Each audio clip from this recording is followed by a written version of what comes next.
Hey, welcome back to another episode of Let's Play Dead in Vinland. The world is a sphere edition. That's right. The if the world is a sphere, then my life is a rabbit hole at this point because oh man, I never knew that the flat Earth theories would take hold of me so strongly, and that flat Earth map with Antarctica as like a perimeter of ice, an ice wall, is just it's sticking with me. It's shaking me to my core. And to quote my most favorite current YouTuber, guys, the world is a sphere. There's no way it's not a sphere. I believe the Earth is a sphere, and I do as well. What the flat Earth has taught me, and what I've been thinking a lot about with this flat Earth stuff lately, is how little I actually care about certain big issues. Right, like the most important thing about flat Earth to me is the flat Earth theory is that it's forcing me to question the things and the knowledge, or the topics, or the knowledge itself, that I'm just willing to, and that many people are just willing to give up. Right, I give up, my, not my right necessarily, but I give that certain element of faith to certain people, that certain things are a certain way, and it allows me to just conduct my someone's still got to pay the hydro bill, right? Someone's still got to get groceries. Somebody's flat, round, doesn't matter. That's still got to happen. And there are certain things that I'm just willing to give up knowledge of, theories I'm willing to subscribe to. Do we have a day of absolutely no? The dog is working the hardest. Just so that, I can go about my life without, and pay those hydro bills and grocery bills without having to care about any of this stuff, because in the end it doesn't necessarily matter. And maybe it's just me, because I'm not American, and I've never tied my national identity or national pride to any such, sort of like I think for a lot of people, the idea that we never went to the moon, or the Earth is flat, by extension means like NASA's a lie, right? Like there's that unspoken sort of truth there that and for a lot of people that's like a personally offensive to them, simply because they have so much national pride and historical identity and whatnot, tied up in this idea of being fed a narrative from their government organizations, right? But yeah, and I never had it. I never looked up longingly at the stars and thought, someday I can go there, and someday there'll be bases on the moon. And no, I mean, just no. That's never even entered my mind. So none of that really matters to me, as strange as that might sound or might not sound. And so, yeah, so the flat Earth thing, I mean, it started as just, interesting. I'm a sucker for a good conspiracy story. And parts of the moon thing are kind of like, huh? But in the end, with the moon, I don't care enough to, I would probably care more if they were telling me that they were still going. Like if I had been alive at the time of the moon landing, quote unquote moon landing. Or if they were still saying, oh yeah, we just went to the moon on Tuesday. Then I would be more like, wait a minute here.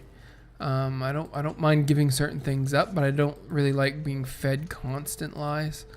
And what's the deal with, like, some people say, oh, you can't understand the flat Earth thing without being able to understand gravity. I have a confession to make, my friend. I'm a little jealous of you. Your beautiful family that you have. You can be proud, my friend. I guess so. He likes that. I never managed to settle down myself, always on the road, never sleeping under the same roof. I thought that Christian priests didn't have the right to settle down. Of course not. A simple figure of speech. What I meant is, it's been a while since I could call a place home. That's what I meant. We had a place we could call home not so long ago. Believe me, friend, you can't even imagine the pain of losing your home. I might be happier if I didn't have these memories of happiness that hurt so much now. Believe me, I know this pain very well, but you don't have to know this. Okay. The only thing I'm going to say about Flat Earth and oh wow, look at those dehydrations. You thirsty, thirsty monkeys. That does seem a little suspicious, and I would like to see science conduct, research into in order to dispel any rumors. And basically, I want to see a north-south circumnavigation. Right? Someone's got to fly over Antarctica, lay down the rules ahead of time as to what will be considered proof that the video lengths and styles and formats and the what you're shooting and when, under what conditions, and meet those conditions. We must have the technology to do that, and I want you to fly around the North and South Pole, like circumnavigate north to south. I want to see it. Something has always felt a little off to me about this, even just the whole southern hemisphere, but especially around the South Pole. Either things just didn't seem to add up, or I just always got an uneasy feeling about that part of the world. I can't even really explain it. It's not a scientific thing that I can explain. It's just an intuition. It's a gut feeling.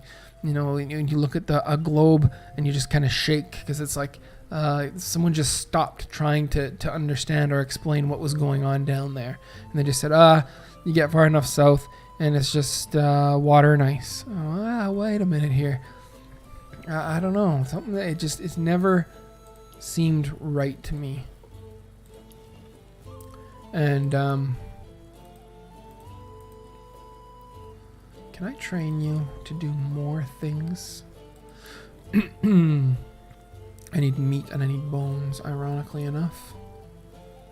I need more bones in order to train skills that will get us more bones.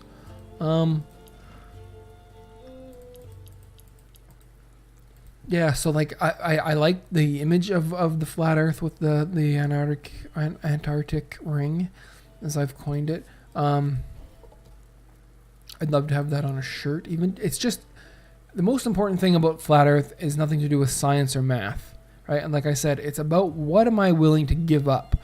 Well, what knowledge am I willing to just say, how far does it go, right?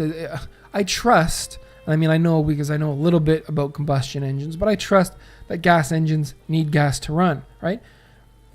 But I mean, realistically, you could take that to even more conspiratorial, and I trust that the gas engine is the most, or for all the long time was the most effective, efficient way to package transportation in the the 20th century.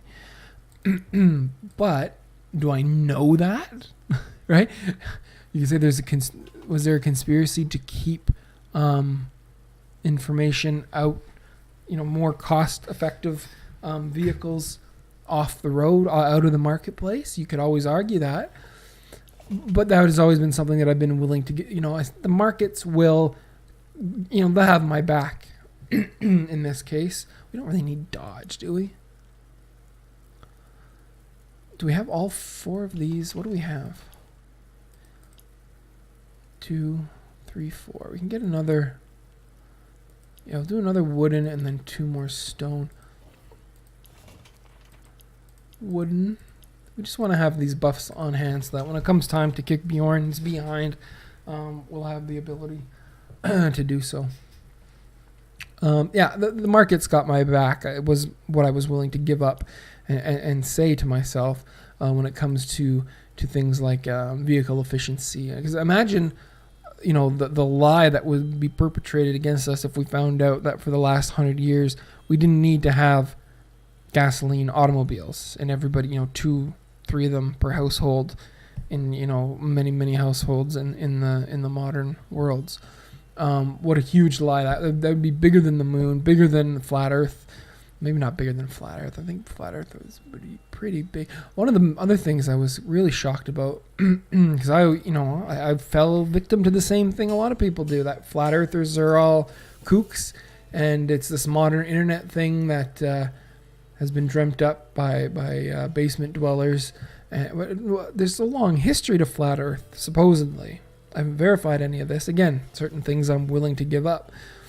When somebody quotes a name and a publication, I assume that name and publication actually exists, because there were researchers and scientists in some of these videos I've been watching that I'd never heard of before. Do they even exist, right? You can do it in either way. If you only trust what you see with your own eyes, there's a lot that you're going to miss. I mean, you could take conspiracy to any level. You could find a book published by the person in the year with the title that you heard, but maybe that's the only one. Maybe somebody planted that there just so that only you would read that thing. You could let your mind get... you could take reasonable skepticism to an extreme that is terrifying. And there are people that's a disease, is it not? Is it a certain kind of schizophrenia? When you think people are watching you and recording you in your own house and things like that. And, that's the kind of thing you don't want to be. You don't want to give up, a whole bunch of freedoms and whatnot just to avoid that. I didn't get any food. But you also don't want to be a sheep, right? You don't want to be a herd animal, cattle.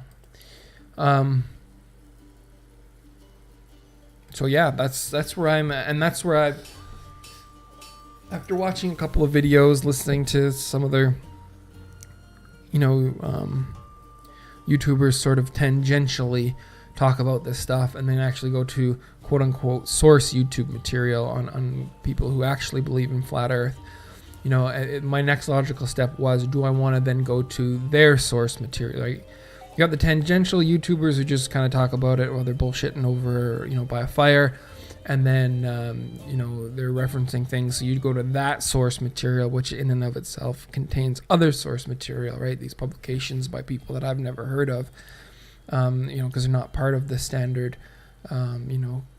Copernicus type, the big ones that, the victorious narrative writers have let get out and be perpetuated. And so my next question was, do I go that next step and start to go into that level of source material? And that's when I've realized this has nothing to do with Full Row of Skulls. Yeah, this is the one where they wouldn't let us go any further. Why can't I inspect? I've got the courage for it. And that's when I realized that the big question is not whether or not the Earth is flat to me, because I'm still going to have to go to work. I'm still going to have, it really doesn't matter. I don't have an interest in space and I don't have a childhood and livelihood devoted to this field, and in that way I'm lucky. So I can just say it's not about the math and the science behind it. It's a personal question. It becomes a personal question, not about whether or not you think the Earth is flat or not, but what am I willing to give up? Am I willing to give up the shape and structure of the Earth for some closure on a topic that doesn't interest me, right? Am I willing to just say, okay, the Earth's round, I don't know, I can't prove it one way or the other, but I gotta go to work, I gotta go. Dinner's in the oven, I'm doing that sort of miming a look at my watch, right? It's like, I gotta go. There's things to do. Okay, yeah, the Earth's round, certain things you just have to be able to give up. Yeah, okay, my vehicle needs gas, right? There's no other option. I need this kind of engine. That's what I need. So yeah, I can't debate this with you or look into alternative. I gotta go. I got groceries. So, there's certain things you gotta just kind of, just so that you can function. That being said, the whole structure of what we need to function in has been created by this society. You could go on forever and ever, and it's just not that interesting for a Vinland episode. I just wanted to mention this flat earth thing because it's been driving me crazy lately. I haven't watched that many videos on it even. Again, a lot of the tangential stuff, love hearing that. I'm going to continue to hope to hear that in the nightly streams, and it's fantastically entertaining. And a thought experiment. The only thing I will say is science does need to do me a solid here. Someone's got to do a GoFundMe or something and circumnavigate this globe north to south. I need to see this. I don't know. There's just something so compelling about the Antarctic rim.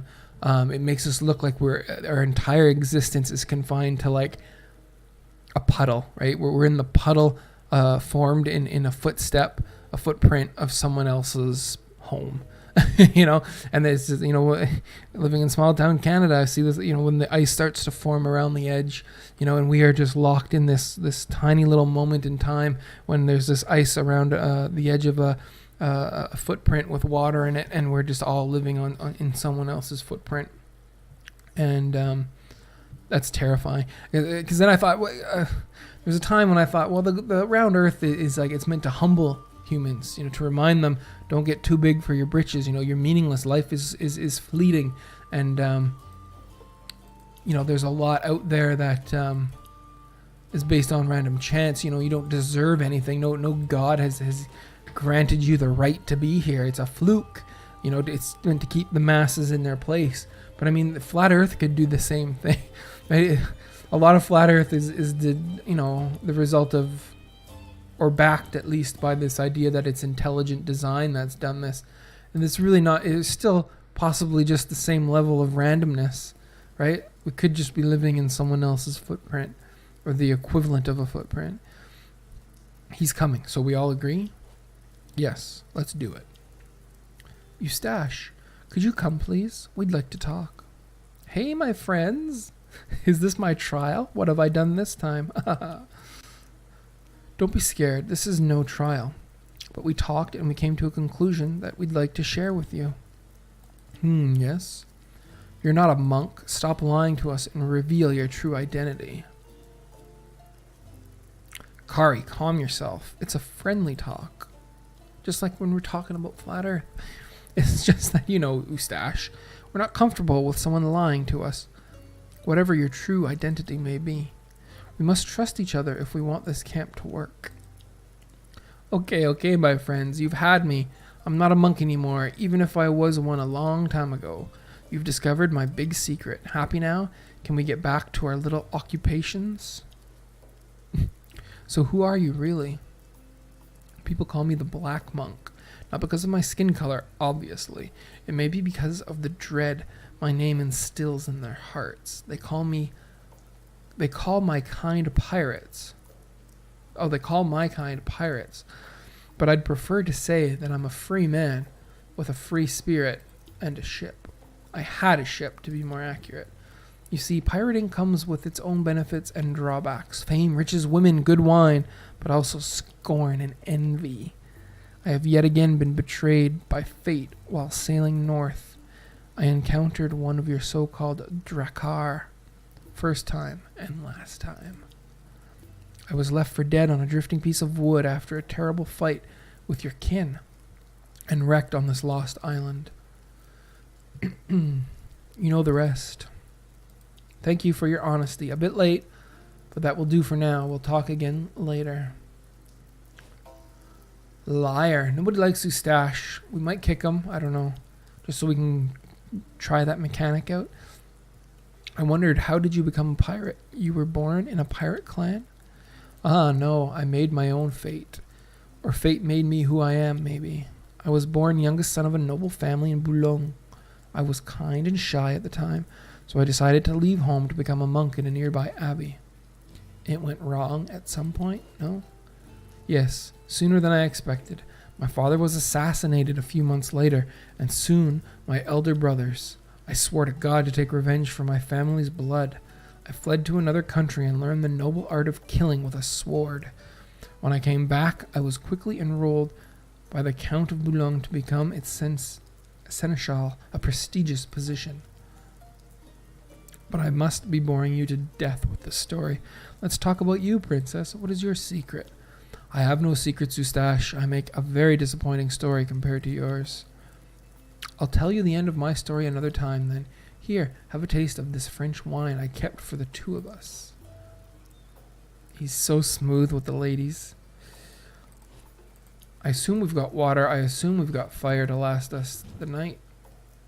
Looks still pretty good. Drink your water. Like, I don't understand why you couldn't just throw a log on the fire right now.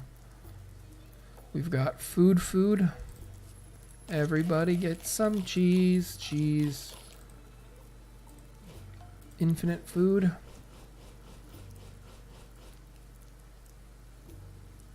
Fire's got to go down again, right? For the water effect. 28. Okay, that's not so bad. Lots of fire. It's sunny again. Crank that up.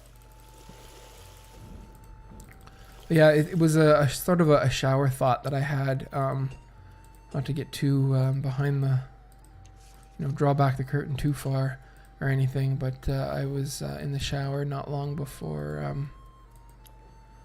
hitting the old record button, and it was that thought that I had that. Am I gonna go deeper on this? Like, it's kind of ridiculous, because I truly don't even care.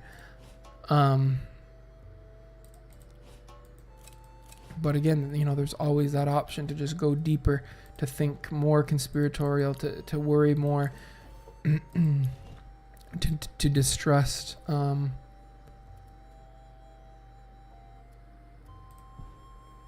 And not believe, how much have you actually seen? How much do you know with your own eyes versus how much have you given up, and are you willing to give up in order just to function and exist with other people, hopefully some of whom you actually care about and care about you, who are around you, and you don't want to just sink into a conspiratorial den, turn your whole house into a conspiracy den, and with string lines connecting things at random around your wall. I am gonna print off a flat Earth map though. It was either put something in a frame with a flat Earth map, a good quality picture that I might print off, or buy a T-shirt. And I just bought a different media, something that I'm gonna use to decorate my room here. And rather than spend another $30 on and wait for a week or two, to have some random dispenser from the States send something that they iron pressed onto a T-shirt, I'm going to just print it off myself, buy a $5 frame, and throw it up, a flat Earth picture on my wall here, just as a reminder. What are you willing to give up? What are you giving up belief in for? What are you willing to trust and believe from other people who you've never met, using science and words you truly don't understand, just so that you can get up in the morning, maybe bathe, and function in the world with the people around you. And on that happy note, I will return, but until then, thanks very much. See you soon.